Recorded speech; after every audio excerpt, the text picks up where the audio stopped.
হ্যাঁ, আমি এসে গেছি। কেউ কি এসেছো?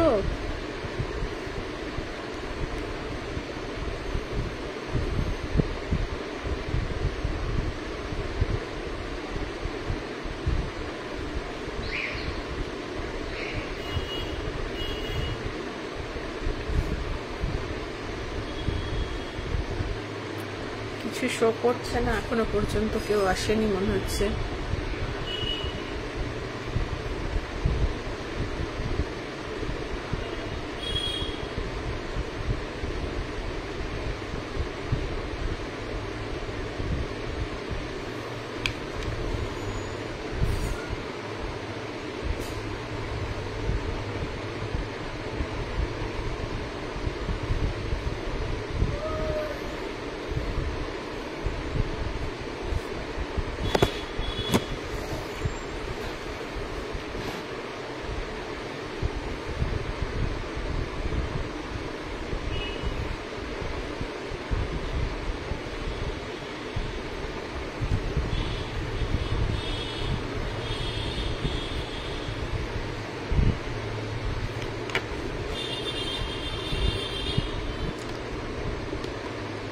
এই তো সুদীপ্তা মিত্র এসছে। হ্যাঁ, তোমরা আসছো না, আমি শুরু করতেও পাচ্ছি না। আচ্ছা, তুমি বলো একটু ক্লিয়ার আছে কিনা, সবকিছু দেখা শোনা যাচ্ছে কিনা। দীপান্বিতা এসছো, ক্লিয়ার আছে কিনা একটু বলো।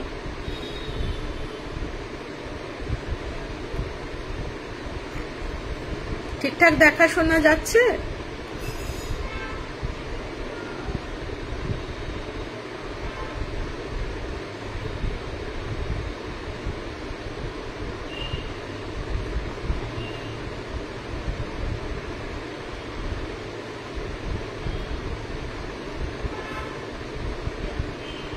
সুদীপ্তা বা দীপান্বিতা, তোমরা একটু জানাও যে শোনা ঠিকঠাক যাচ্ছে কিনা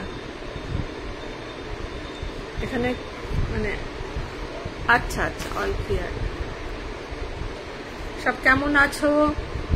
কালকে কেমন সব দোল খেললে তোমরা?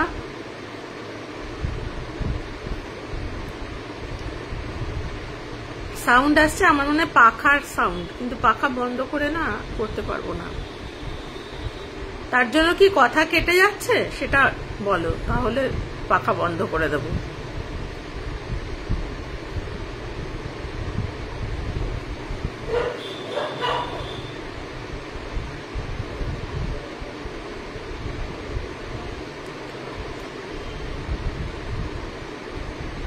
সুতপা এসো,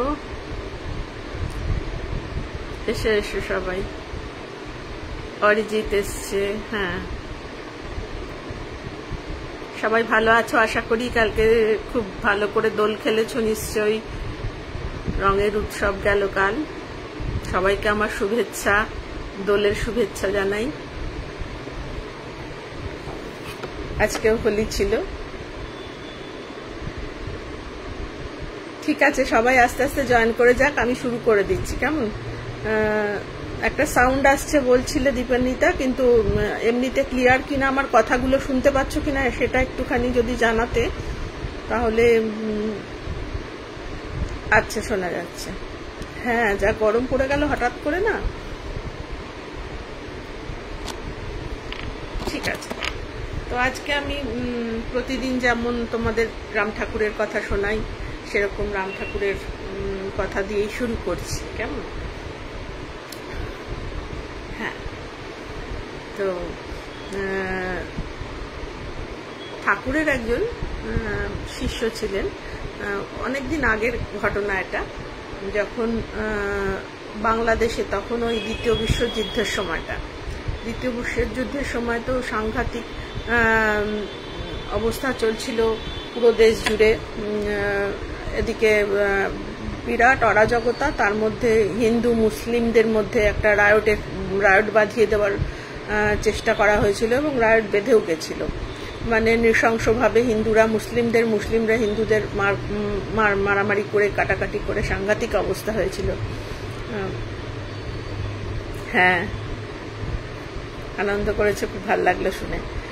তো যাই হোক, তারপরে সেই রকম একটা মানে উত্তাল অবস্থা দেশের। তো ওইখানে মধু মুখার্জি ভদ্রলোক উনি থাকতেন ওই বাংলাদেশের ফেনীতে থাকতেন, যেখানে ঠাকুর থাকতেন, মাঝে মাঝেই আসতেন ঠাকুর। তো ওইখানে ফেনীতে থাকতেন। তো ওইখানে একজনকে তখন খুব নৃশংসভাবে মারা হয়েছিল, তার নাম হচ্ছে গুরুদাস কর। তাকে ওরা বল্লমের মধ্যে গেঁথে নিয়ে জ্যান্ত অবস্থায় আগুনে দাহ করেছিল, দগ্ধ করেছিল। তো সাংঘাতিক রকমের একটা নৃশংসতা আর কি। তো এরকমভাবে চলছিল, মানে মুসলিমরা হিন্দুদের দেখলে খেপে উঠছিল, হিন্দুরা মুসলিমদের দেখলে খেপে উঠছিল, হ্যাঁ, অকারণেই। হয়তো পাড়া প্রতিবেশী তারা, কিন্তু তাও এমন একটা বিদ্বেষের বীজ বপন করা হয়েছিল ওদের মধ্যে যে ভাই ভাইকে মারার মতন অবস্থা। তো এইরকম অবস্থার মধ্যে একদিনকে, হ্যাঁ, কাকলি মিশ্রা, গুড ইভিনিং, এসো শোনো। হ্যাঁ, আমি আর এখন দেখছি না, তার কথা বললে নষ্ট হবে সময়টা। তো তো এরকম টালমাটাল একটা অবস্থা চলছে। তখন ওই মধু মুখার্জি ভদ্রলোক উনি একদিন রাত্রিবেলা ফিরছিলেন বাড়ির দিকে, নিজের কাজ সেরে ফিরছিলেন আর কি। তখন তো ভয়ে ভয়ে চলাচল করছে, রাস্তাঘাটে লোকজন কম একদম। তখন একদল লোক ওই মধুবাবুকে ছেঁকে ধরেছে। তারা মুসলিম, যেহেতু মধুবাবু মুখার্জি, এবং মধুবাবু ছিলেন শ্রী শ্রী রাম ঠাকুরের আশ্রিত। তো সেই কারণে মধুবাবুকে ধরেছে ওরা। ধরে বলছে যে, তখন মধুবাবু খুব ভয় পেয়ে গেছে, বলছে যে আমাকে ছেড়ে দিন, আমি তো কিছু করিনি, আমার সাথে আপনাদের তো কোনো বিরোধ নেই, এই সমস্ত অনেক কাকুতি মিনতি করছে। বুঝতেই পারছে যে এখন যদি ধরে ওরা মারামারি শুরু করে দেয় আর রক্ষা নেই। তখন ওরা বলছে ঠিক আছে, ছেড়ে দেবো, তুই একে বল, তো তোরা তো এই রাম ঠাকুরের শিষ্য, রাম ঠাকুরের পাঁচালির মধ্যে আমাদের নামে এসব কেন খারাপ খারাপ কথা লেখা আছে? তখন বলছে সে কি কথা, রাম ঠাকুরের পাঁচালির মধ্যে খারাপ কথা কেন লেখা থাকবে? না না, সেরকম তো কিছু লেখা নেই। তখন বলছে লেখা নেই, কলিতে জবন দুষ্ট, এই কথাটা তো লেখা আছে। তোমরা যারা রাম ঠাকুরের দীক্ষিত তারা হয়তো জানবে যে পাঁচালিতে এই লাইনটা আছে, কলিতে জবন দুষ্ট, হৈন্দবী করিল নষ্ট। তো জবন, মুসলিমদের জবন বলা হতো, এবং জবন কথাটা ওরা একদম নিতে পারতো না, এটা ওদের কাছে গালাগালির সমান একটা ব্যাপার। তো ওরা বলছে যে এরকম কথা লেখা আছে তোদের পাঁচালির বইতে, কেন লেখা আছে? তখন ও বলছে যে আমি কিচ্ছু জানি না, আমি কিচ্ছু জানি না করে খুব কান্নাকাটি করছে ভদ্রলোক। তখন ওরা বলছে ঠিক আছে, 24 ঘন্টা সময় দিলাম, জানিস কি জানিস না জানি না, কালকে তোকে পাঁচালি বই এনে বলতে হবে, দেখাতে হবে যে কেন এর ব্যাখ্যা দিতে হবে, কেন এই কথাটা লেখা হয়েছে আমাদের নামে। তখন বলছে ঠিক আছে ঠিক আছে, আমি কালকে সব জানিয়ে দেবো, আমি ঠিক আছে আমি জেনে আসবো, আমাকে ছেড়ে দাও ছেড়ে দাও। বলছে একটা যদি ভুল হয়, 24 ঘন্টার মধ্যে যদি না পাই এর উত্তর, তাহলে কিন্তু তোকে তো মারবই, তোর পরিবারের সবাইকে শেষ করে দেবো, এ সমস্ত হুমকি টুমকি দিয়েছে। তখন মধুবাবু তো বাড়িতে কোনো মতে কাঁপতে কাঁপতে বাড়ি এসছে, কিন্তু বাড়ি এসে কাউকে কিচ্ছু বলেনি, কারণ বাড়িতে সেই সব বললেই সবাই একটা প্যানিক করবে, সবাই ভয় পেয়ে যাবে। উনি কাউকে এরকম টেনশন দিতে চাননি, উনি খালি ঠাকুরকে ডাকছেন, গুরুদেবকে ডাকছেন, গুরুদেব এ কি সর্বনাশ হলো, কি করব, কি ব্যাখ্যা দেবো, আমি কিচ্ছু জানি না, তোমার উপর আমি নির্ভরশীল, তুমি যা করবে তাই, তুমি যদি চাও যে আমি এদের হাতে মারা করি বের ধরে, তাহলে তাই হবে, আমি আর কিচ্ছু জানি না, এই বলে ঠাকুরকে খুব আকুলভাবে ডাকছে আর বলেছে। তখন ঠিক আছে, পরের দিন তো ওই পাঁচালি বইটা নিয়ে উনি খুলেছেন, পাঁচালি বইটা ঘরেতে খুলে দেখছেন, লাইনগুলো পড়ছেন, পড়তে পড়তে দেখছেন লেখা রয়েছে কলিতে জবন শ্রেষ্ঠ। বলছেন মানে কলিতে জবন দুষ্ট সারাক্ষণ পড়ে এসছি, এই কথাটা শ্রেষ্ঠ হয়ে গেল কি করে দুষ্টর জায়গায়? আমি কি ঠিক দেখছি নাকি ভুল দেখছি? বলেও ভালো করে চোখ টোক কচলে আবার খুলেছে বইটা, ভালো করে দেখছে, বলছে না লেখা রয়েছে কলিতে জবন শ্রেষ্ঠ। তখন ও নিয়ে গেছে বইটা, নিয়ে গিয়ে ওদেরকে বলছে কোথায় লেখা আছে দেখান তো, এখানে দেখুন আপনারা কি লেখা আছে। তখন ওরা বলছে হ্যাঁ কি দেখি তো, দেখে দেখছে হ্যাঁ কলিতে জবন শ্রেষ্ঠ, হৈন্দবী করিল নষ্ট, এরকম লেখা রয়েছে। দেখে তো ওরা তখন একটু চুপ করে গেছে, যে হ্যাঁ তাই তো, দুষ্ট কথাটা লেখা নেই, তাহলে ভুল শুনেছি আমরা। তখন তারপর বলছে ঠিক আছে, কিন্তু জবন কেন বলা হয়েছে বল, জবন বলে আমাদের গালাগাল দেওয়া হয়েছে কেন, আমাদের জবন বলা হয়েছে এর জন্যই তোকে তোর বলতে হবে। বলছে না না, আপনারা ভুল বুঝছেন, জবন কথাটা ওইভাবে বলা হয়নি। বলছে কিভাবে বলা হয়েছে? বলছে জ অর্থাৎ যিশু, আর ব অর্থাৎ ব্রহ্ম আর কি, আর ন হচ্ছে নবী। এই যে তিন, কলিকালে এই তিনজনই শ্রেষ্ঠ, এই কথাটাই বলা হয়েছে। আপনারা ভুল বুঝেছেন, কথার মানে আপনারা বুঝতে পারেননি। জবন মানে কিন্তু আপনাদের মুসলিমদের বোঝানো হয়নি। এই যে কলিকালে যে তিনজন শ্রেষ্ঠ, যিশু, ব্রহ্ম এবং নবী, এই তিন ধর্মের এদের শ্রেষ্ঠ বলা হয়েছে। তখন ওরা বলছে ও আচ্ছা ঠিক আছে, যা ওকে আজকে ছেড়ে দিলাম। ও তো মানে ঘাম দিয়ে জ্বর ছাড়ার মতন, হ্যাঁ, লাফাতে বাড়ি এসেছে। বাড়ি এসে ঠাকুরের পটের সামনে বসে আওয়াও করে কাঁদছে, ঠাকুর একই তোমার লীলা, হ্যাঁ, তোমার জন্য আজকে আমি বেঁচে গেলাম, কি করে তুমি তোমার লেখা পর্যন্ত পরিবর্তন হয়ে গেল, আমি অবাক হয়ে ভাবছি। তো এটাই হচ্ছে কথা, যে ঠাকুরকে যারা ঠাকুরের ওপর ভরসা করতে পারে, পুরোপুরি ছেড়ে দিতে পারে তার ওপর, এতটাই বিশ্বাস করতে পারে যে ঠাকুর থাকতে আমার কোনো ভয় নেই, তাহলে কিন্তু ঠাকুর অবশ্যই তাকে রক্ষা করেন। তো এটা একটা খুব সুন্দর একটা ঘটনা আর কি। আচ্ছা, তোমাদের সব কেমন লাগছে একটু বলো। পাপিয়া এসেছো, পলাশ এসেছো, সবাইকে দেখতে পাচ্ছি, অঙ্গনাকে দেখতে পেয়েছি। হ্যাঁ অঙ্গনা, ভালো আছি আমি। আচ্ছা, তো আর একটা ঘটনা বলি, এটাও খুব বেশ সুন্দর একটা মজার ঘটনা। মাধব মজুমদার বলে এক ভদ্রলোক ছিলেন, তিনিও ঠাকুরের শিষ্য ছিলেন, ঠাকুরের আশ্রিত ছিলেন। তা উনি একটা হ্যাঁ থ্যাংক ইউ অরিজিৎ, উনি একটা পোস্ট অ্যান্ড টেলিগ্রাফ অফিসে চাকরি করতেন। কিন্তু উনি ভীষণ মানে ধর্মকর্মে ওনার মতি ছিল, মানে উনি খুব ধর্মের বই পড়তেন, বিভিন্ন সাধু সঙ্গ করতেন, এইসব করতেন। তো হ্যাঁ দেরি হোক, কিছু অসুবিধে নেই। যেটা বলা হলো, একটা বলা হয়েছে ঠাকুরের গল্প, সেটা পরে শুনে নিও রেকর্ডিংটা। তো দ্বিতীয় গল্পটা বলছি ঠাকুরেরই। মাধব মজুমদার বলে এক ভদ্রলোক ছিলেন, তিনি পোস্ট অ্যান্ড টেলিগ্রাফে কাজ করতেন, চাকরি করতেন। কিন্তু এদিকে তিনি কিন্তু খুব ধার্মিক মানুষ ছিলেন, মানে খুব ধর্মের বই পড়তেন, বিভিন্ন যেখানে কোনো সাধু সঙ্গ হতো সেখানে তিনি চলে যেতেন, এরকম খুব মানে এরকম ছিলেন। কিন্তু উনি কখনোই ভাবেননি যে দীক্ষা নেব বা কিছু এরকম, এই কথাটা ওনার মাথায় আসেনি। তো হঠাৎ করেই একদিন উনি ভাবছেন যে আচ্ছা দীক্ষা নিলে তো বেশ ভালো হয়, যদি আমি সেরকম একটা গুরু পাই, আমার মনের মতন যদি কাউকে গুরু পাই, তাহলে যদি দীক্ষা নেওয়া যায় তাহলে খুব ভালো হয়।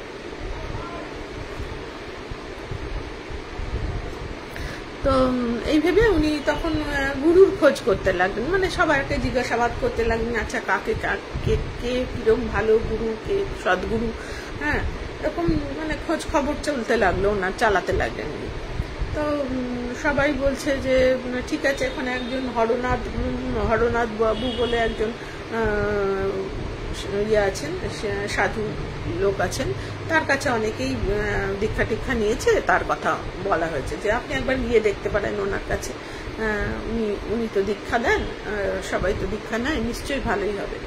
তা উনি হরনাথ বাবুর কাছে গেছেন, গিয়ে বলছেন যে আমি এরকম দীক্ষা নিতে চাই আপনার কাছে। তখন হরনাথ বাবু ওনাকে খানিকক্ষণ দেখে বলেছেন যে হ্যাঁ, সমুদ্র থাকতে আপনি খাল বিলের কাছে এসছেন, আপনি সমুদ্রের কাছে যান, এত অধৈর্য হবেন না, আপনার সময় হলেই আপনার দীক্ষা হবে। এই কথাটা বললেন, কিন্তু উনি ওনাকে দীক্ষা দিলেন না, অর্থাৎ ওনার তখন সময় হয়নি, এবং ওনার গুরুও হয়তো উনি নন। ঠিক গুরু না হলে তো দীক্ষা হয় না। যাকে আপনি ভাবলেন যে আমি গুরু করবো, তখন সঙ্গে সঙ্গে যে সেটা আপনার গুরু হয়ে যাবে এমন কোনো ব্যাপার নেই। হ্যাঁ, গুরুও নির্ধারিত, পূর্ব নির্ধারিত থাকে। তো সেই অনুযায়ী সেই হরনাথ বাবুর কাছে উনি দীক্ষা নিতে পারলেন। তো ঠিক আছে, উনি ভাবলেন ঠিক আছে আমার এখনো সময় হয়নি, তাহলে দেখি আমার গুরু কোথায় লুকিয়ে আছেন, তাকে যদি খুঁজে পাওয়া যায়। তো এরই মধ্যে খুব শুনতে লাগলেন, কেউ একজন বলছে রাম ভাই কথা বলছে, কেউ বলছে রাম সাধু, কেউ বলছে একদম সাধারণ লোক, সাধারণ পোশাকে থাকেন, দেখে মনে হয় অতি সাধারণ মানুষ, কিন্তু তিনি একজন বিরাট বড় সাধক, তার নাম হচ্ছে রাম ঠাকুর। তো এরকম রাম ঠাকুরের কথা নানান জনের কাছে অবাঙালিরা, কেউ বলছে রাম ভাই, কেউ বলছে শ্রীরাম, কেউ বলছে রাম ঠাকুর, এরকম শুনছেন, কিন্তু তিনি যে কে উনি তো জানেন না, দেখেননি কখনো। তো একদিন উনি ট্রেনে করে কোথাও একটা যাচ্ছিলেন নিজের কাজে।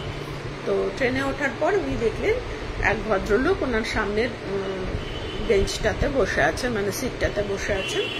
অতি সাধারণ একজন বয়স্ক ভদ্রলোক, রোগা চিপচিপে চেহারা, একখানা ধুতি পরেছেন, ধুতিটাই গায়ে জড়ানো আছে, খালি পা, এরকম একজন সাধারণ মানুষ। কিন্তু তার চেহারার মধ্যে যেন কি একটা আছে, অদ্ভুত একটা জ্যোতি মতন আছে, মানে ওনার মনে হলো যেন এরকম অনেকক্ষণ ধরে তাকিয়ে থাকা যায় তার দিকে। এবার উনিও তাকাচ্ছেন ওর দিকে, উনিও তাকাচ্ছেন। এইবারে যখনই ট্রেনটা কোথাও কোনো স্টেশনে থামছে, তখনই প্রচুর লোকজন উঠে ওনাকে প্রণাম করছেন, উনি আশীর্বাদ করছেন, এসব দেখতে পাচ্ছেন।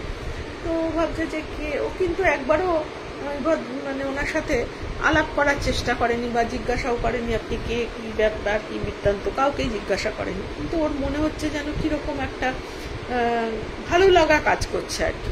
তো যাই হোক, উনি ঠাকুর, রাম ঠাকুর ছিলেন। তো উনি তো নেমে গেছেন যেখানে নামবার কথা।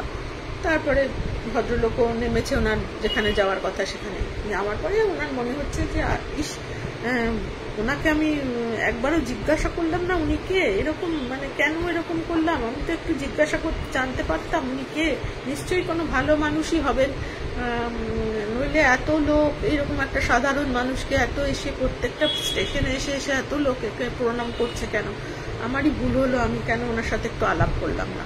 উনি আমার দিকে তাকালেন, তাও আমার সাথে কোনো কথাও বললেন না, আর আমিও কোনো কথা বললাম না। এইসব ভাবতে ভাবতে চলেছেন। তো যাই হোক, তারও কয়েকদিন বাদে হঠাৎ করে একদিন ওনার এক রিলেটিভ বলছে যে এরকম এখানে একজন সাধু এসছেন নোয়াখালীতে, সবাই যাচ্ছে, রাম ঠাকুর, তিনি হলেন রাম ঠাকুর।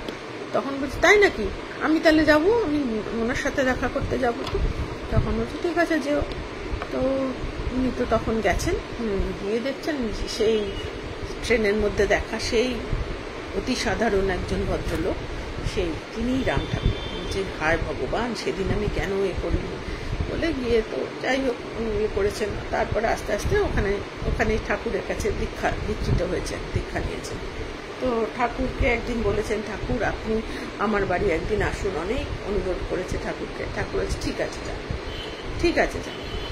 তো ঠাকুরকে একদিন নিয়ে এসছেন, নিয়ে আসার পর ঠাকুরকে এরকম জিজ্ঞাসা করছেন যে ঠাকুর আপনি তো বলেন যে যাগ যজ্ঞ পুজোর সমাহার চারিদিক থেকে, মানে পুজোর আয়োজন চারিদিক থেকে করা বা যাগ যজ্ঞ করা, ধুমধাম করা, এর মধ্যে কিন্তু ভগবান এতে কিন্তু সন্তুষ্ট হন না। তাহলে ভগবানকে পাওয়ার কি পথ আছে, ভগবান কিসে সন্তুষ্ট হন, কি করলে ভগবানের দেখা পাওয়া যায়? আপনি তো বলছেন যাগ যজ্ঞ করে, ধ্যান করে, লোক জানিয়ে, পুজো আর্চা করে, পুজোর আড়ম্বর করে কোনো লাভ নেই, তাহলে কি করলে ভগবানকে পাওয়া যায়? তখন ঠাকুর বলছেন যে আচ্ছা তাহলে একটা গল্প শোনেন, তাহলেই বুঝতে পারবেন, গল্পটা শুনলে যে কি করলে ঠাকুরকে পাওয়া যায়। এই বলে তিনি একটা গল্প শুরু করলেন। তো উনি বলছেন যে এক ভদ্রলোক ঠাকুরকে পাওয়ার জন্য, ঈশ্বরের চরণ পাওয়ার জন্য সাধনা করবে বলে ঠিক করলো।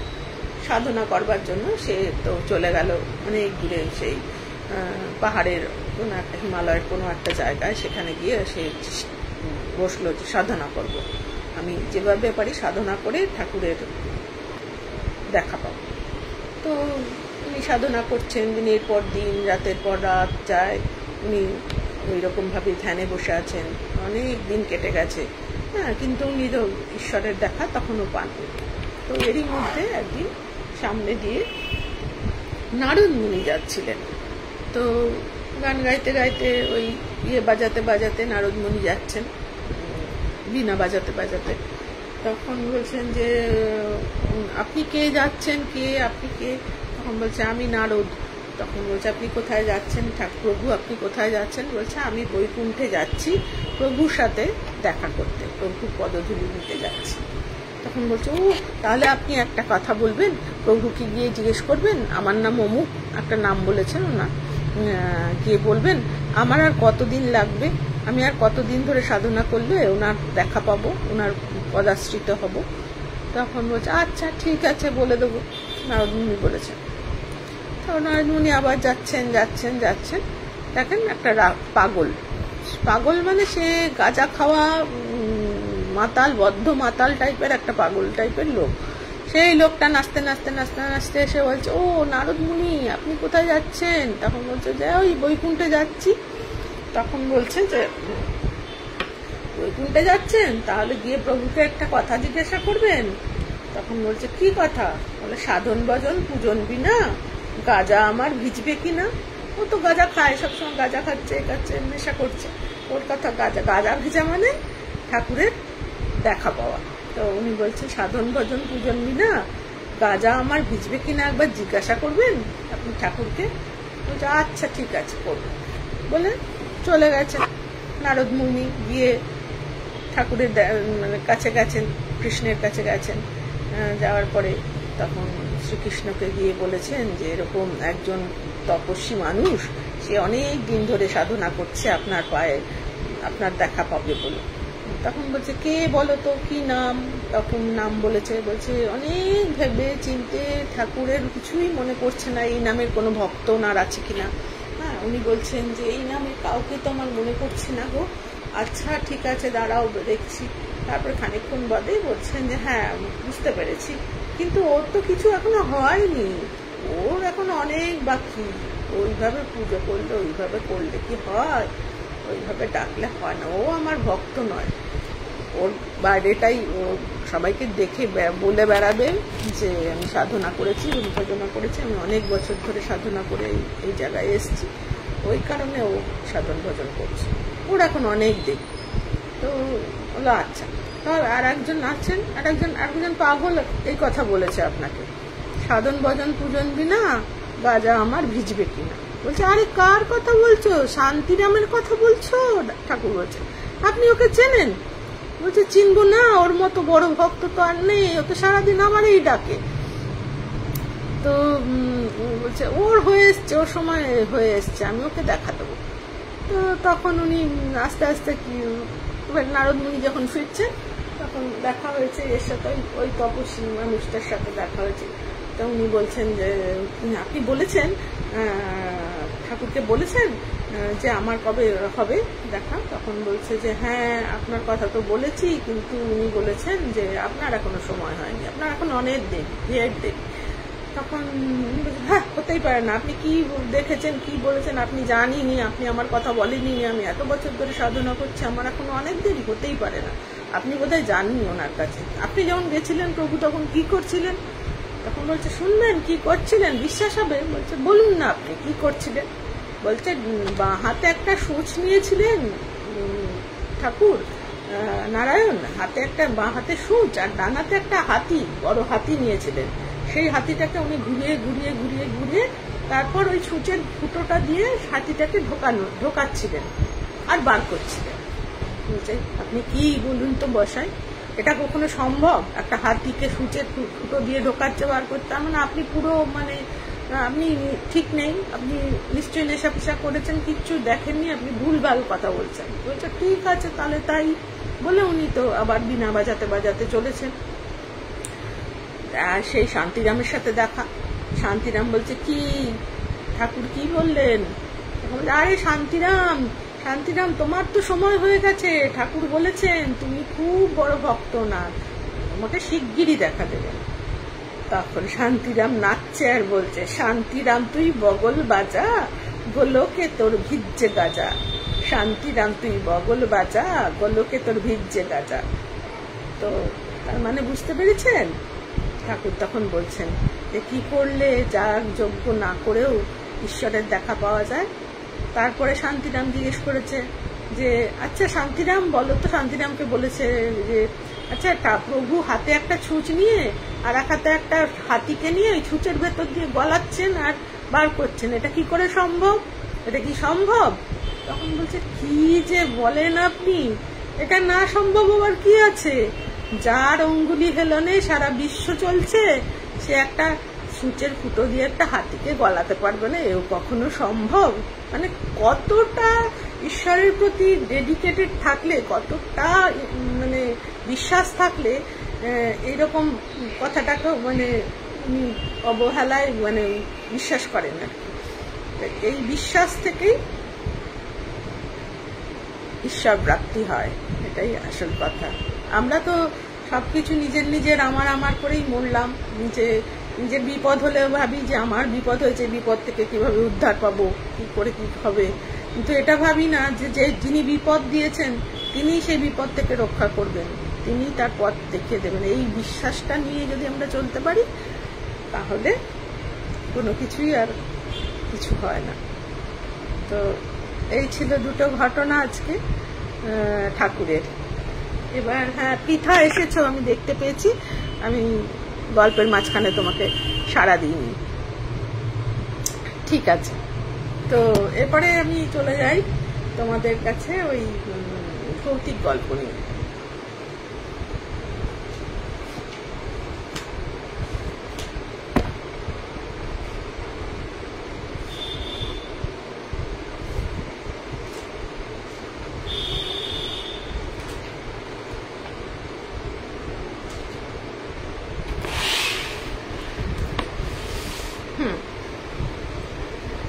জল খাই, কিছু অনুভূতি লিখে। হ্যাঁ হ্যাঁ, থ্যাংক ইউ অরিজিৎ। সত্যি তাই, কিছু অনুভূতি বোঝানো যায় না।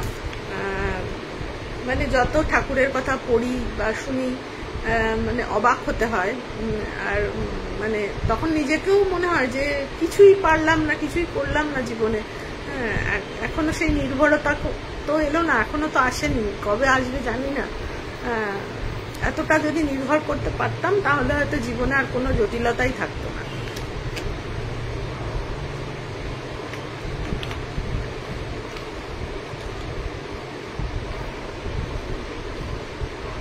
হ্যাঁ, এবারে চলে যাই একটা অদ্ভুত ঘটনা। এই ঘটনাটা আমাদের পাড়ায় ভদ্রলোক থাকতেন, যিনি এখন আর বেঁচে নেই আর কি। তিনি আমার বিয়ের পর তিনি আমাদের ও বাড়িতে আসতেন, আমার শ্বশুর বাড়িতে। তার কাছেও শুনেছিলাম মানে তার জীবনের একটা ঘটে যাওয়া অদ্ভুত ঘটনা, যেটা উনি আজীবনকাল মনে রেখে দিয়েছিলেন এবং সকলকে এই গল্পটা করতে। তো উনি ওনার নাম আমি বলছি না, প্রকাশ করছি না, ধরে নিন ওর নাম রতনবাবু। তো রতনবাবুর যখন ইয়াং বয়স, উনি তখন আমাদের এই কি বলে বইপাড়ায়, ওখানে উনি একটা প্রেসে চাকরি করতেন, কলেজ স্ট্রিটে। তো তখন তো ওই শিবপুর ট্রাম ডিপোতে ট্রাম চলাচল করতো। হায় শর্মিষ্ঠা, শুনতে থাকো হ্যাঁ, পরে আমি সবার কথার উত্তর দেব, সবার কমেন্টের উত্তর দেব। তো সে ভদ্রলোক ওই কলেজ স্ট্রিট যেতেন ওই ট্রামে করে, ট্রাম ডিপো থেকে ট্রামে উঠতেন, কলেজ স্ট্রিট যেতেন। তো সেই কলেজ স্ট্রিটে প্রতিদিন সকালবেলা উনি ট্রামে করে কলেজ স্ট্রিটে যেতেন এবং ওখানে বইয়ের দোকানে বসতেন, সারাক্ষণ বসে টসে একদম রাত্রিরে ওনার দোকান বন্ধ করে লাস্ট ট্রামটা ধরতেন, ধরে বাড়ি চলে আসতেন। লাস্ট ট্রামটা রাত 10টায় ছিল। তো ওইরকমই রেগুলারই চলতো, শীত গ্রীষ্ম 12 মাস। তো সেদিন ছিল বর্ষাকাল, মানে সেই সময়টা ছিল বর্ষাকাল আর কি। তো সেদিনকে একেবারে তেড়ে ফুড়ে বৃষ্টি নেমেছে, মানে সাংঘাতিক বৃষ্টি, সে একেবারে দুর্যোগের দিন বলে না সেরকম। তো চলে তো গেছে যাওয়ার সময়, দিনের বেলা তখন অতটাও দুর্যোগ ছিল না, কিন্তু যত বেলা বাড়তে লাগলো প্রচন্ড দুর্যোগ, সাংঘাতিক দুর্যোগ। আর মানে রাস্তাঘাটে তো জানো তোমরা, মানে তখনও তো সাংঘাতিক জল জমে যেত একটু বৃষ্টি হলেই। আর সেদিন তো তুমুল বৃষ্টি হচ্ছে, এমনিতেই রেগুলারই বৃষ্টি, কারণ যে বর্ষাকাল, তার মধ্যে সেদিন একেবারে প্লাবন যাকে বলে এইরকম বৃষ্টি হতে শুরু হয়েছে, ঝমঝমিয়ে বৃষ্টি হচ্ছে সারাক্ষণ, আর মেঘ ডাকছে, বিদ্যুৎ চমকাচ্ছে, সাংঘাতিক অবস্থা। দোকানে তো একটা লোকজন নেই, সব দোকানদারি দোকানপাট তাড়াতাড়ি করে বন্ধ করে যে যার মতন চলে যাওয়ার চেষ্টা করেছে। ওর কাছে একটা ছাতা, যেমন বর্ষাকালে সবাই একটা ছাতা নিয়ে বেরোয়, ওরকম একটা ছাতা, কিন্তু ওই ছাতায় তো সেদিনের ওই বৃষ্টি কখনোই মানাবে না। তো ওর সাথে একটি কর্মচারী ছিল, আরও একটি ছেলে থাকতো, সে আবার ওই কলকাতার একটা কোনো কাছাকাছির মধ্যে, কলেজ স্ট্রিটের কাছাকাছি কোনো একটা মেসে থাকতো আর কি। এবারে রতনবাবু তখন তো ওরকম ফোন টোন ছিল না যে বাড়িতে ফোন করে দেবে যে আমি এই অসুবিধায় পড়ে গেছি বা কিছু হয়েছে, সেই উপায় নেই, রাতে বাড়ি ফিরতেই হবে। বাড়িতে বৃদ্ধ বাবা মা আছেন, তারপরে স্ত্রী আছে, সবে তখন বিয়ে করেছেন বোধহয়, ছোট একটা বাচ্চাও আছে, মেয়ে আছে। তো সবাই খুবই দুশ্চিন্তা করবে না ফিরতে পারলে, একেই তো এই দুর্যোগের দিন। তো কি করবে ভেবে উঠতে পারছে না। এদিকে সমানে মানে যত রাত বাড়ছে, 8টা, 8:30, হ্যাঁ, বৃষ্টি কমার নাম নেই। তখন ওই ছেলেটি ওই মেসে থাকে, সে বলছে, রতনদা তুমি এক কাজ করো, তুমি আজকে আর বাড়ি যাওয়ার চেষ্টা করো না, তুমি করো, কি বলে, তুমি আজকে আমার মেসে চলো, ছাতা মাথায় দিয়ে এইটুকুনি তো রাস্তা, আমরা চলে যাবো, একটু ভিজে গেলেও কোনো অসুবিধা নেই, আমার বাড়িতে শুকনো জামা কাপড় আছে, পরে নেবে, কোনো ঠান্ডা ঠান্ডা লাগবে না, তুমি সেটাই করো, ভালো হবে। তখন বলছে যে না, সেটা কি করে করবো বলো, বাড়িতে তো সবাই খুব দুশ্চিন্তা করবে, কোনোভাবেই তো আমি খবর পাঠাতে পারবো না, ওরা সারা রাত না ঘুমিয়ে মানে খুব চিন্তা করে কাটিয়ে দেবে, আমাকে যেভাবেই হোক ফিরতে হবে, এখনো তো একটু দেরি আছে, লাস্ট ইয়েটা আসতে, ট্রামটা আসতে, ঠিক আছে আমি দেখছি কি করা যায়। তো এই বলে ও তো দেখছে যে খুব দুশ্চিন্তা করছে, বলছে যে না কি করবো এরকম। এবার ছেলেটাকে বলেছে যে তুমি ভাই চলে যাও, আমি দোকান বন্ধ করে লাস্ট এটা ধরে নেবো, ট্রামটা ধরবো। বলছে ট্রাম ফামও তো চলছে কিনা জানি না, রাস্তাঘাটে যা জল জমে গেছে দেখছো তো, যানবাহন সব বন্ধ হয়েছে, কোনো একটা বাসেরও দেখা নেই, সামনে দিয়ে কোনো বাসও যাচ্ছে না, হ্যাঁ, কি করে তুমি বাড়ি ফিরবে, আমি খুব দুশ্চিন্তা হচ্ছে, তুমি চলো আমার সাথে। অনেকবার করে অনুরোধ করেছে, ও বলছে না না, ওরম ভাবে হবে না, ঠিক ট্রাম ঠিক চলবে, ট্রাম কি আর বন্ধ হবে, ট্রাম ঠিক চলবে, ঠিকভাবে আমি কোনোভাবে নিশ্চয়ই পৌঁছে যাব বাড়িতে, এইসব বলেছে। তো যাই হোক, ও অনেক করে বলেছে তাহলে আমি একটু থেকে যাই তোমার সাথে, আমার তো কাছেই বাড়ি, আমি চলে যেতে পারবো। বলছে না, তোমার থাকার দরকার নেই, তুমি চলে যাও, আমি দোকান টোকান বন্ধ করে আমি ঠিক টাইমে বেরিয়ে পড়বো। এই বলে ছেলেটা তো চলে গেছে। তখন অতবার করে বলা সত্ত্বেও যখন যায়নি, তখন আর ও কি করবে, চলে গেছে। এইবার রতনবাবু তো কি করেছে, সব বন্ধ টন্ধ করেছে, প্রায় 9:45 যখন বাজে, তখনও বৃষ্টি থামার কোনো নামগন্ধ নেই, মানে কখনো একটু কমছে তো আবার বড় মুহূর্তেই ঝাঁপিয়ে বৃষ্টি আসছে। তো এরকম অবস্থার মধ্যে ওরা সব দোকান ফাটপাট বন্ধ টন্ধ করে ছাতাটা নিয়ে ট্রাম লাইনটা একটু দূরেই, খুব একটা দূরে না দোকান থেকে, গিয়ে দাঁড়িয়েছে। দাঁড়িয়ে ভাবছে যে আজকে কি ট্রাম পাবো। ওই সময় যে লাস্ট ট্রামটায় বেশি লোকজনও থাকে না, ফাঁকাই থাকে। এবার রাস্তাঘাটেও কোনো লোক নেই যে কাউকে একটা জিজ্ঞাসা করবে যে ট্রাম আসবে কিনা, শেষ ট্রামটা আসবে কিনা, বুঝতে পারছে না। তো হঠাৎ একটু অন্যমনস্ক হয়ে গেছিল, হঠাৎ দেখছি ঝমঝম করে আওয়াজ আসছে, মানে ট্রাম আসার আওয়াজ। তো মনে খুশি হয়ে গেল, যাক বাবা, ট্রামটা অন্তত আসছে, এবার ট্রামে একবার উঠে পড়তে পারলে ব্যাস, আর তো নামানামির প্রশ্ন নেই, একেবারে সোজা পৌঁছে যাব বাড়িতে। এই ভেবে তারপর দেখছি ট্রামটা এসে স্টপেজে দাঁড়িয়েছে। তো ও উঠতে গিয়ে দেখছে যে বাবা, ট্রামে তো অন্যদিন 2-3টে লোক থাকে, আজকে তো একবারে মনে হচ্ছে সব সিটই ভর্তি, মানে 1-2 সিট খালি আছে আর সব সিটই ভর্তি। আগে কি আর হবে, ভালোই হয়েছে, অনেক লোকজন আছে, হয়তো বৃষ্টির জন্য আটকা পড়ে গেছিল, তাই জন্য ট্রামে সবাই উঠেছে ট্রামে। এবার ট্রামের ভেতরের আলোটা খুব নিভু একটা ছোট্ট আলো জ্বলছে, অন্যদিন যে আলোগুলো জ্বলে সেরকম একটা আলো নয়। তো ভাবছে কি জানি কুয়াশার জন্য, মানে বৃষ্টির ইয়েতে একটা কুয়াশা ভাব হয়েছে বলে ওরকম একটা ছোট আলোটা ওরকম ঝাপসার মতন, অত কিছু মানে খেয়াল করেনি। তো গিয়ে একটা সিটে, জানলার ধারে একটা সিট নিয়েছে, সিটে বসে পড়েছে। তো সারাদিনের ক্লান্তি ছিল, তার মধ্যে ওরকম বৃষ্টি ভিজেও গেছে খানিকটা, চোখটা খুব লেগে আসছে, মানে ঘুম পেয়ে যাচ্ছে খুব। তো আস্তে আস্তে হেলান দিয়ে চোখটা বন্ধ করেছে, চোখটা বন্ধ করে ঘুমানোর মতন একটা। এদিকে ও ভাবছে যে ওর একটু খটকা লাগছে যে ট্রামের মধ্যে এতগুলো লোক, কিন্তু কেউ কোনো কথা বলছে না, কেউ, সবাই চুপচাপ, মানে কোনো আওয়াজ নেই ট্রামটার মধ্যে। একটু গুনগুন আওয়াজও তো হয়, সারা এতগুলো লোক বসে আছে, কোনো আওয়াজ নেই। তো যাকে কেউই কথা বলছে না কারোর সাথে, আসো কেউ কাউকে চেনে না, সেই জন্য কথা বলছে না। তো ও একটুখানি ঘুমিয়ে পড়েছে। তো কিছুক্ষণ ঘুমানোর পর ঘুমটা হঠাৎ ভেঙে ও দেখছে যে কই বেশি দূর তো আসেনি, মানে বড় বাজারও পেরোনি। তারপর ঘড়ির দিকে তাকিয়ে দেখছে ঘড়িতে 11টা বাজে।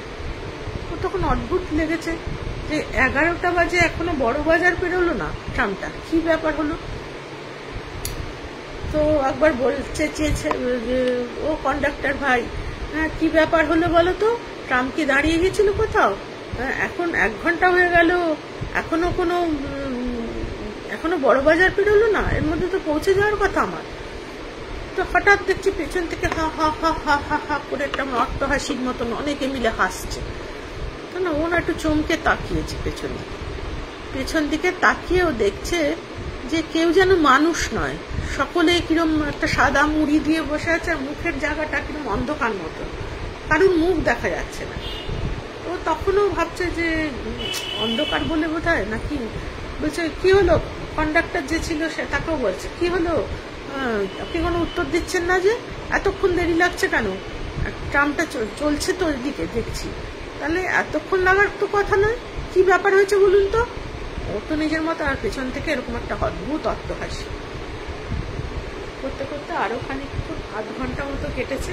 ও দেখছে ওই জায়গাটা থেকে ওরা বেরোতেই পারছে না, ঠিক ওই জায়গাটার মধ্যেই ঘুরপাক খাচ্ছে ট্রামটা। তখন ও খুব রেগে গেছে, বলছে কি হচ্ছে ব্যাপারটা, বলে যে উঠে দাঁড়িয়েছে। ও তখন দেখছে সারি সারি যে লোকগুলো বসেছিল তাদের মুখ কিছু নেই, তাদের চোখ মুখ কিচ্ছু নেই, পুরো কঙ্কালের মতো সাদা সাদা কঙ্কাল বসে আছে চারদিকে। ও এখানেই অজ্ঞান হয়ে বাসের মধ্যে, এই বাস করছে, ট্রামের মধ্যে অজ্ঞান হয়ে পড়ে গেছে। তারপর তার কিছু জানে না। এরপর পরের দিন সকাল হয়েছে, বাড়িতে তো ফেরেনি ছেলে, হইচই কাণ্ড, বাড়ির লোকজন তখন আর কিছু করেনি। পরের দিন সকাল ভোরবেলার দিকে বৃষ্টি কমে গেছে, সবাই বেরিয়ে পড়েছে, বাবা, তারপর পাড়ার বন্ধু বান্ধব সবাই মিলে খোঁজ খবর নেওয়ার জন্য কি হলো ব্যাপারটা বলে সঙ্গে সঙ্গে বেরিয়ে পড়ে কলেজ স্ট্রিটের দিকে রওনা হয়ে গেছে। তারপরে কলেজ স্ট্রিটের কাছাকাছি, মানে ওই দোকানে, ওর বাড়ির দোকানের কাছে এসে দেখছে যে ওখানে খুব ভিড়ভাড়টা, এরকম দেখছে ছেলে শুয়ে আছে। তো সবাই বলছে যে কি হয়েছে অ্যাক্সিডেন্ট নাকি। তখন ওই যে ওর যে সঙ্গের যে সহকর্মী ছেলেটি ছিল সে বলছে যে না কি হয়েছে এখনো জানি না, ওনার সেন্স নেই, ওনার সেন্স এলে তবেই জানা যাবে। উনি এই ট্রামের লাইনের কাছে অজ্ঞান হয়ে পড়েছিলেন। হ্যাঁ, একজন দেখতে পেয়ে ওইরকম ওনাকে তুলে এনে এখানে শুয়ে দিয়ে গেছে ভোরের দিকে। ঘটনাটা কখন ঘটেছে আমরা জানি না, কিন্তু ভোরবেলায় একজন দেখতে পেয়ে ওখানে শুয়েছেন। তো সবাই তো অবাক হয়ে গেছে যে কি হলো। তারপরে ডাক্তার ডাকা হলো, ডেকে তারপরে ওনাকে একটু ইঞ্জেকশন যাই হোক দিয়ে ওকে সুস্থ করা হলো। প্রথম জ্ঞান এলো যখন, তখন সবাই ওকে বলছে যে কি হয়েছে, তুমি কি করে পড়ে গেলে, তোমার কি করে, কোনো অ্যাক্সিডেন্ট হয়েছিল, কিছু হয়েছিল, কি ব্যাপারটা হয়েছিল বলো। তখন ও বলছে যে আমার সাথে যে ঘটনাটা ঘটলো সেটা আমি কোনো ব্যাখ্যা দিতে পারবো না, আর তোমরা এসব বিশ্বাস করবে কিনা আমি জানি না, কিন্তু বিশ্বাস না করলে আমার কিছু করার নেই, কিন্তু আমার সাথে যেটা ঘটেছিল সেটা সাংঘাতিক মারাত্মক একটা ঘটনা। তখন ও বলেছে যে এইরকম ব্যাপার।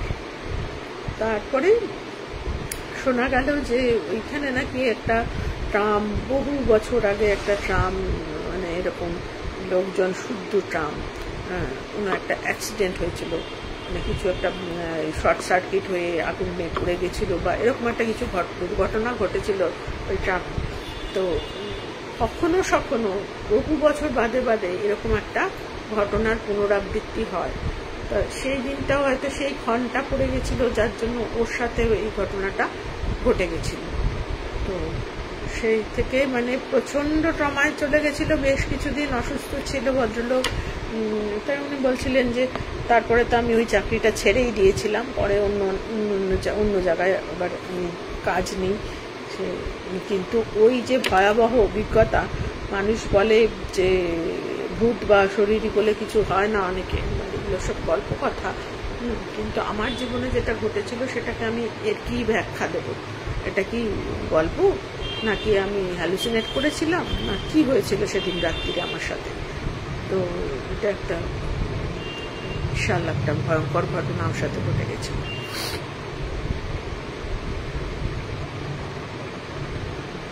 হ্যাঁ, তহিদুল এসছে, দীপান্বিতা। হ্যাঁ বাপরে, খুবই সাংঘাতিক একটা ঘটনা। আমরা অনেকবার ওনার কাছে শুনেছি, তারপরে পরবর্তী সময় ওনার মেয়েও আমাদের বলতো এই ঘটনাটা, যে বাপির সাথে এইরকম একটা ঘটনা ঘটেছিল, তোমরা জানো। তো তো সেই জন্য মানে অদ্ভুত ঘটনা। নিশ্চয়ই উনি এত একটা ঘটনা যখন ঘটে গেছে এবং ওনার সাথে ঘটেছে এবং সেটা উনি মনে করে রেখেছেন, একই ঘটনা বারবার বানিয়ে তো বলবেন না নিশ্চয়ই। তো ঠিক আছে, সেই কখন যে কার সাথে কি ঘটে যায় সেই হচ্ছে ব্যাপার, মারাত্মক ব্যাপার, ভয়ঙ্কর ব্যাপার। এরকম ব্যাপার যেন না ঘটে কারোর সাথে। হ্যাঁ, যার সঙ্গে ঘটে সেই জানে। আচ্ছা, আর একটা ঘটনা বলি। এটাও আমার বাপের বাড়ির দিকে আমার এক বাল্য বন্ধু ছিল, তার আর কি বাবার কাকু বলতাম আমরা। ওনার একটা জীবনের ঘটনা উনিই বলেছিলেন আমাদের ছোটবেলা। উনি খুব সুন্দর করে বলতে, আর যার ঘটনা সে যত সুন্দর করে বলতে পারে, শোনার পরে আমরা হয়তো ততটাও ভালো করে বলতে পারি না, নিজের সাথে ঘটে যাওয়া ঘটনা। তো যাই হোক, সেই কাকু খুবই উচ্চপদস্থ অফিসার ছিলেন একজন। তো ওনাকে মাঝে মাঝে অডিটে যেতে হতো বিভিন্ন জায়গায়। তো উনি তখন এলাহাবাদে থাকতেন। তো এলাহাবাদের বেশ কিছুটা দূরে আর কি একটা মিলিটারি ক্যাম্প ছিল, সেইখানে কোনো একটা অডিটের কাজে ওনাকে যেতে হয়েছিল। তো যেতে হয়েছিল, সেটা মানে রাতে ফিরতে পারবে না, এতটাই দূরত্ব যে সারাদিন কাজ করার পর রাত্রিটা ওখানে থেকে, মানে 2-3 দিনের কাজই ছিল বোধহয়। তো ওরা ওখানে একটা জায়গা ব্যবস্থা করে রেখেছিল থাকার জন্য, একটা স্কুল বাড়ি টাইপের, স্কুল বাড়ি ঠিক নয়, স্কুল ছিল না ওটা, মানে প্যাটার্নটা অনেকটা স্কুল বাড়ির মতন, মানে পরপর অনেকগুলো ঘর ছিল, দোতলা একটা বিল্ডিং, পরপর অনেকগুলো ঘর। এবার একতলাতে ওইখানে কোনো অফিস টফিস ছিল, দিনের বেলায় কাজকর্ম হতো, আর রাত্রিরে ওখানে কেউই সেরকম থাকতো না, ওই কারোর এরকম যদি কাউকে রাখার ব্যবস্থা করার জন্য, থাকার জন্য রাখা হতো, সেরকম অফিসিয়াল কোনো ব্যাপার থাকলে ওখানে অ্যাকোমোডেশনটা দেওয়া হতো আর কি। তো সেই কারণে ওইখানে ওই দোতলাতে কাকুর জন্য একটা ঘর ওরা রেডি রেখেছিল। তো সারাদিন ধরে তো ওই অডিটের কাজ করে এসে কাকু ওরকম ওই রুমটাতে ঢুকেছে, দোতলার একটা রুম। আর ওইখানকার রুমগুলো বিশেষত্ব হচ্ছে দোতলা একতলা সব ঘরেরই জানলার কোনো গড়াদ নেই, মানে না গ্রিল, না অনেকদিন আগের কথা, তখন গ্রিল টিল অত থাকতো না, জানলাতে শিক দেওয়া থাকতো। তো সেই শিকও ছিল না, জানলাটার পাল্লা, শুধু পাল্লা ছিল, কাছের পাল্লা, আর এমনি খুলে দিলে কিন্তু ওখান দিয়ে যে কেউ ঢুকে পড়তে পারে ঘরে, এরকম একটা জানলার ব্যাপার ছিল এই বাড়িটাতে।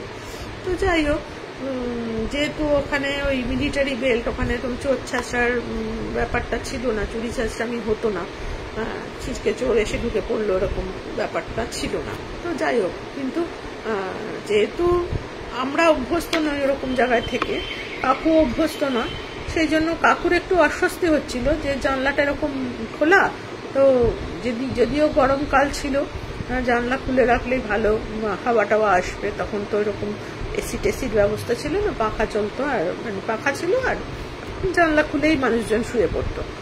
তো কাকু ভেবেছে যে না বাবা, রাত্রিবেলা জানা জায়গা নেই, চোর ছাচর না আসুক, কোনো বন্য পশু প্রাণী, সাপ খোপও তো আসতে পারে, আমি জানলাটা বাবা বন্ধ করেই শুই। তো জানলা টানলা বন্ধ করে দিয়ে সবে ঠিক করেছি, জানলা টানলা বন্ধ করে দিয়েছি। এবারে পাশের ঘরেও এক ভদ্রলোক, মানে ওনারই কোনো কলিগ বা এরকম কেউ হবে, পরিচিত আর কি, তার ব্যবস্থা ওই পাশের ঘরটাতে। একই রকম ঘর দুটো, একটা তক্তাপোষ পাতা, একদিকে টেবিল চেয়ার আছে, সাধারণত। তো খাবার দাবার তো ওরা দিয়ে দিয়েছে, খাইয়ে টাইয়ে দিয়েছে। রাত্রিটা শুতে হবে শুধু, আর দিনের বেলা তো সব কাজে সবাই বেরিয়ে যাবে। তো এরকম অবস্থা। তো কাকু বলছে যে আমি তো ওরকম শুয়ে পড়েছি, সব জানলা ফাল্লা বন্ধ করে, আলো নিভিয়ে শুয়ে পড়েছি। এবার ছোট আলোও ছিল, ডিম লাইটও ছিল, কিন্তু কাকুর আবার ডিম লাইট চালিয়ে ঘুমটুম আসতো না, টর্চ থাকতো সবসময়, যেখানে যেত একটা টর্চ লাইট হাতের কাছে রাখতো। তো টর্চ লাইটটা নিয়ে মাথার কাছে নিয়ে কাকু ঘুমিয়ে পড়েছে, শুয়ে পড়েছে আর কি। শুয়ে পড়তে এবার সারাদিনের ক্লান্তিতে তো তাড়াতাড়ি ঘুম এসে গেছে, আর ওইরকম নির্জন জায়গা, কিচ্ছু করার নেই, খাওয়া দাওয়া হয়ে গেছে, তো তাড়াতাড়ি করেই শুয়ে পড়েছে। মোটামুটি 9টা সাড়ে 9টার মধ্যে শুয়ে পড়েছে। শুয়ে পড়ে তো ঘুমিয়ে পড়েছে। কাকু একটু বই টই পড়তো, খানিকক্ষণ একটু বই পড়েছে, পড়ে শুয়ে পড়েছে।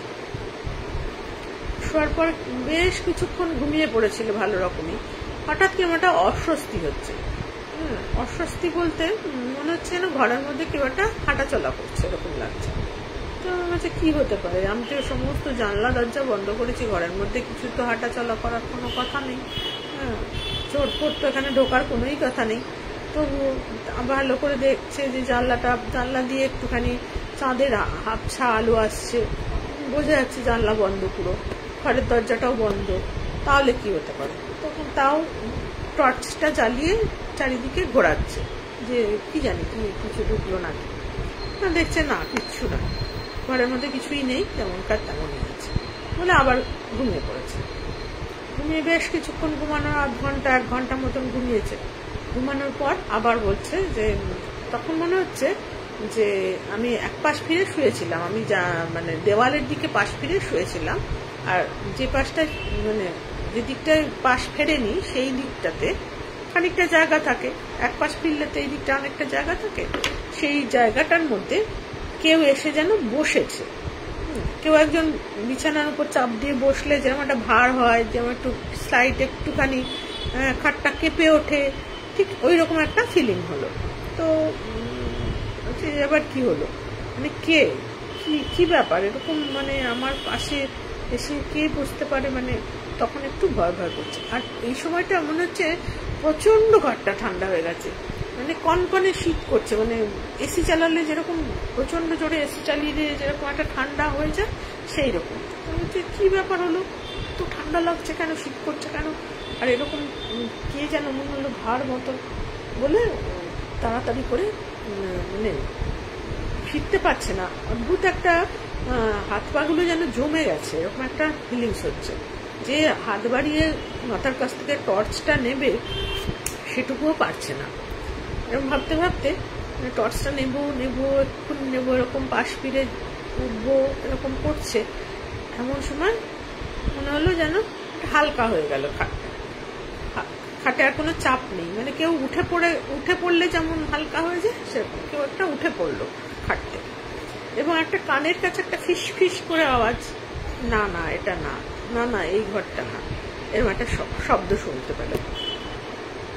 তখন তো মানে ওর তো হাত মানে গায়ের লোম খাড়া হয়ে গেছে একদম, মানে ভাবছে যে এটা কি হচ্ছে, কি দেখছি, কি শুনছি, মানে এরকম কিছু হতে পারে। বুঝতে পেরেছে যে এটা একটা খুব একটা স্বাভাবিক ব্যাপার ঘটছে না আমার সঙ্গে। কিন্তু ওই যেই উঠে পড়লো না ওই খাটটা থেকে, আর ওই কথাটা ভেসে এলো যেন হাওয়ার মধ্যে, তারপরেই দেখছে যে ঠান্ডা ভাবটা কমে গেল। তখন ওর নিজে হাত পাও নাড়াতে পারছে। তখন মাথার কাছ থেকে টর্চটা নিয়েই জ্বালিয়ে দেখছে না, চারিদিকে মেরে দেখছে জল কোনো কিচ্ছুর কোনো অস্তিত্ব নেই। তখন মনে মনে ভাবছে যে তাহলে বোধহয় আমারই মনের ভুল হলো, এরকম আবার হতে পারে নাকি। যা হয় বাস্তববাদী মানুষ যেটা ভাবে যে আমি বোধহয় ভয়ের স্বপ্ন দেখছি, না কি হচ্ছে আমার সাথে, কেন এটা হচ্ছে, আমি বোধহয় স্বপ্নই দেখছিলাম, এটাই ভাবছেন। ডিটারমাইন্ড হয়ে গেছেন যে এটা বোধহয় স্বপ্ন ছাড়া আর কিছু নয়। তখন এই ভেবে উনি আবার তখন বললেন ধূপ ছাতা থাকবে, আলোটা জ্বালিয়েই শুরু বলে ডিম লাইটটা জ্বালিয়েছে। জ্বালিয়ে ঘুম আসুক না আসুক, আমার যখন ভয় ভয় করছে ব্যাপারটা, তখন আর দরকার নেই, একটু আলোটা জ্বলুক বলে উনি ডিম লাইটটা জ্বালিয়ে দিচ্ছেন, জ্বালিয়ে শুয়েছেন। শুয়ে মনে মনে ভাবছেন যে কি হচ্ছে আমার সাথে, এরকম জীবনে তো আমি এরকম ভয়ের স্বপ্নও দেখিনি কখনো, কেন এরকম অচেনা জায়গায়, তো অনেক জায়গায় থেকেছি আমি, ভিন্ন দেশ ঘুরে বেরিয়েছি, কখনো আমার সাথে এরকম কিছু ঘটেনি, তাহলে আজকে কেন এরকম হচ্ছে, খুব বিস্ময় আর কি। যাই হোক, উনি আবার একটু তন্দ্রা মতন এসে গেছে। এমন সময় দুম দুম দুম দুম করে দরজা থাকলো, চমকে উঠে পড়েছেন যে কি হলো, কে কে করে চিৎকার করেছে। তখন দরজাটা খুলুন, দরজাটা খুলুন করে একটা আওয়াজ আসছে। তখন তাড়াতাড়ি করে বড় আলোটা জ্বালিয়ে দিয়ে দরজাটা খুলে দিয়েছে পাশের বাড়ির ঘরের ভদ্রলোক। তখন বলছে আপনি এত রাতে আপনি? তখন বলছে আমাকে স্বপ্ন দেখেছে। তখন বলছে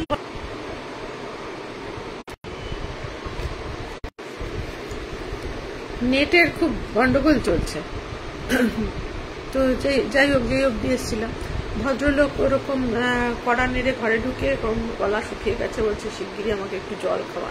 তো জল টল খেয়েছেন উনি। বলছে কি হয়েছে আপনার, কি কোনো ভয়ের স্বপ্ন দেখেছেন? বলছে স্বপ্ন কি মশাই, স্বপ্ন দেখিনি, সত্যিকারের দেখেছি। বলছে কি দেখেছেন?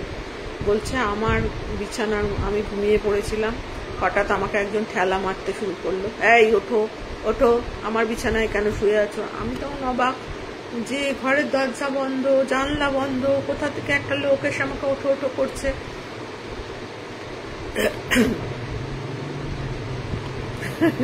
নাইট ওয়াক করবে, হ্যাঁ। তো তখন বলছে যে আমি তখন ধর্মর করে উঠে বসেছি, উঠে বসে একটা লোক বলছে আমাকে যে আপনি আমার বিছানায় শুয়ে আছেন কেন, এক্ষুনি উঠুন। তখন আমি বলছি যে এটা আপনার বিছানা মানে কি, এখানে তো আমাকে থাকতে দেওয়া হয়েছে, আমি তো অফিসের কাজে এসেছি। বলছে কে থাকতে দিয়েছে জানি না, এক্ষুনি উঠুন বলছি, এক্ষুনি উঠুন বলছে, এরকম করলো, চিৎকার করলো। তারপরে দেখছি যে আর কেউ নেই ঘরের মধ্যে। আমি ভাবলাম কি হলো, চারিদিকে তাকিয়ে দেখছি কেউ নেই। কিন্তু আমি খাটে আর বসতে পারছি না, কেউ যেন কারোর যেন একটা অস্তিত্ব মনে হচ্ছে যে আমাকে ঠেলে খাট থেকে ফেলে দেবে। তাই জন্য আমি দৌড়াতে দৌড়াতে আপনার ঘরে চলে এসেছি। তখন উনি বলছেন যে ঠিক আছে এসেছে। উনি তখন বলেননি যে আমার সাথে এরকম এরকম ঘটনা ঘটেছিল। উনি বলছে ঠিক আছে আপনি যখন ভয় পেয়েছেন, চলুন আজকে আমরা একসাথেই থাকি, আর তো বেশিক্ষণ নেই, রাত কাবার হতে ভোর হয়ে এসছে প্রায়, আমরা তাহলে একসাথেই ঘুমাবো বলে। আর তখন বলছে আজকে ইয়েটা করবেন না দাদা, আলোটা নেবাবেন না, আলোটা জ্বালিয়ে রাখুন, আমি তাহলে করবো, নইলে আমার খুব ভয় করবে। বলছে ঠিক আছে আলোটা জ্বলুক, না হয় ঘুমাতে হবে না, চলুন গল্প করে আজকে রাত্রিটা কাটিয়ে। ওরা দুজনেই আর ঘুমায়নি সেদিন। কিন্তু কাকু ওকে রাত্রিবেলা আর ওই ঘটনাটা বলেনি, বললে ও আরো ভয় পেয়ে যাবে, আরো ট্রমাটাইজড হয়ে যাবে, সেই কারণে তখন আর বলেনি। কিন্তু যখন সকাল হয়ে গেছে, সকাল হয়ে যাওয়ার পরে বলছে আপনার সাথে এটা ঘটেছে, তার আগে আমার সাথে এই ব্যাপারটা ঘটেছে। কোনো একজন অশরীরী তার ঘর খুঁজছিল, আমার ঘরে এসে বুঝতে পেরেছে এটা তার ঘর নয়। প্রথমে আমার পাশেও শুয়ে পড়েছিল, ঠেলাঠেলি করেছিল, তারপরে বুঝতে পেরেছে যেটা ওর ঘর নেয়, আপনি যে ঘরটায় আছেন সেইটাই ওর ঘর, সেই জন্য আপনাকে ওখান থেকে ঠেলে বার করেছে। কিন্তু আমার মনে হয় না এই অশরীরী কোনো হার্মফুল কোনো ব্যক্তি, হয়তো কোনোভাবে মারা গেছিল অপঘাতে বা কিছু, তার মুক্তি হয়নি। আর যে আত্মার মুক্তি হয় না তারাই কিন্তু এসে চেষ্টা করে মানুষকে ভয় দেখিয়ে হোক, যেভাবে হোক, সেই আত্মা যাতে মুক্তিপ্রাপ্ত হয়, সেই জন্য সেই আত্মা ভয় দেখাতে, মানে আমরা তো ভয় পেয়ে যাই, সবসময় যে ভয় দেখাতেই আসে তা না, হয়তো জানাতে আসে যে আমাকে মুক্ত করো, আমি খুব কষ্ট পাচ্ছি, তারা খুব কষ্ট পায়। তো সেই কারণে বিভিন্নভাবে তাদের উপস্থিতিটা জানান দিয়ে যায়। তো কালকে যদি লোকাল কারোর কাছে জিজ্ঞাসা করা হয়, জানা যায় যে এখানে কোনো হিস্ট্রি আছে কিনা, এখানে কোনো কেউ অপঘাতে এরকম ঘরে কোনো কেউ মারা গেছে কিনা, তাহলে হয়তো জানা যাবে যে এরকম কিছু একটা হয়েছিল। কিন্তু এই মুহূর্তে তো আমরা কিছু করতে পারবো না। যাই হোক, এই বাড়িতে তো আমরা থাকছি না, আজকে আমাদের শেষ দিন, আজকে তো চলে যাব আমরা। কাজেই না হলে আমরা এই বাড়িটা চেঞ্জ করতাম, যা থাকার জায়গাটা। এইভাবে তো থাকা যায় না, ভয় নেই। তো যাই হোক, এইভাবে হলো। তো ওনারা পরে জানতে পারেননি যে ওখানে সত্যি কারো কেউ মারা গেছিল কিনা, কারোর অশরীরী এরকম এসছিল যে। কিন্তু এটা যে ঘটেছিল এটা কিন্তু কাকু বলেছিল। আমরা তো শুনে তো যখন প্রচন্ড ভয় লেগে গেছিল, বাবারে বাবা, সে করে ঠেলা মেরে মেরে বলছে যে এটা আমারই ঘর, আমার ঘর থেকে ওঠো, আমার খাট থেকে সরো, এরকম সব ঘটনা। তো এই ছিল আমার আর একটা আজকের ঘটনা। তো আজকে এখানেই শেষ করছি, আর খুব শিগগির দেখা হবে। রোজই নেটওয়ার্ক প্রবলেমটা চলছেই, হঠাৎ করে বন্ধ হয়ে যাচ্ছে, হঠাৎ করে হচ্ছে। তোমরা যে এতক্ষণ আমার সাথে ছিলে, এই জন্য অনেক ধন্যবাদ তোমাদেরকে। ভালো থেকো সবাই, আবার দেখা হোক, আবার আমার লাইভে তোমরা সবাই এসো। আর যদি কারোর কাছে কোনো ঘটনা থাকে এরকম আমাকে দিয়ে বলাতে চাও, আমাকে একটু ইনবক্স করো, তাহলে আমি খুব খুশি হব। কারণ এত ঘটনা তো সব সময় পাওয়া যায় না যেগুলো তোমাদের বলবো। যদি কারোর কাছে এরকম কোনো অলৌকিক ঘটনা থেকে থাকে, আমাকে প্লিজ একটু ইনবক্স করো, কেমন? আজকে এখানেই থাক। গুড নাইট, সবাই খুব ভালো থেকো, কেমন?